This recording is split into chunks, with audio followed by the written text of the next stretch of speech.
మా నేచర్వుడ్ ఫర్నిచర్ ఎలా తయారు చేస్తుంది అనేది మీకు ఎక్స్ప్లెయిన్ చేస్తాను సార్. ఎక్కడ క్వాలిటీలో రాజీ పడకుండా one of the best qualities sofas మనం తయారు చేస్తుంటాం. దాని క్వాలిటీస్ మీకు ఎక్స్ప్లెయిన్ చేస్తాను ఈరోజు. సార్ ఈరోజు ఏంటంటే మనం ఇది సోఫా తయారు చేస్తున్నాం సార్. ఇది ఏంటంటే హెడ్ రెస్ట్ మోడల్ అన్నమాట సార్. ఇందులో మనకి వుడ్ ఏం వాడతాం, ఇది వచ్చేప్పటికి ఏంటంటే మనం సిల్వర్ వుడ్ వాడతామండి. ఇది ఏంటంటే మందం కానీ క్వాలిటీ కానీ ఎక్సలెంట్ క్వాలిటీ అనమాట సార్.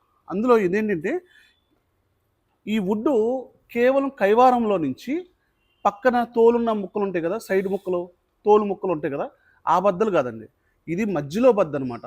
అంటే కైవారం మధ్యలో నుంచి తీసిన బద్దలు ఇవి. అంటే క్వాలిటీ అనేది 100% ఉంటుంది. అంటే బరువు కానీ క్వాలిటీ పరంగా కానీ చాలా బాగుంటుంది ఈ వుడ్. అండ్ నెక్స్ట్ వుడ్ ఏంటంటే సార్, ఇప్పుడు ఇది ప్లేవుడ్ అండి. ఈ ప్లేవుడ్ ఏంటంటే ఇది గర్జన్.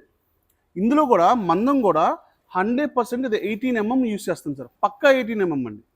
ఇందులో ఏంటంటే క్వాలిటీ, ఈ గర్జన్ అనేది ఏంటంటే ఒరిజినల్ గర్జన్ అండి, అంతేగాని ప్రింట్ వేసిన గర్జన్ కాదు. ప్రింటెడ్ కూడా ఉంటాయి, అవి డూప్లికేట్.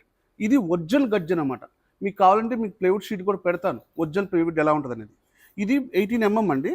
దీనికి మనం సైడ్లో ఉపయోగిస్తాం అనమాట దీనికి. ఇప్పుడు అలాగే మనం ఇప్పుడు ఫ్రేమింగ్ తయారు చేసిన తర్వాత మనం ఏం చేస్తామంటే ఈ లోపల ఫ్రేమ్ బలం కోసం ఎస్పెషల్గా ఎదురులేకాం.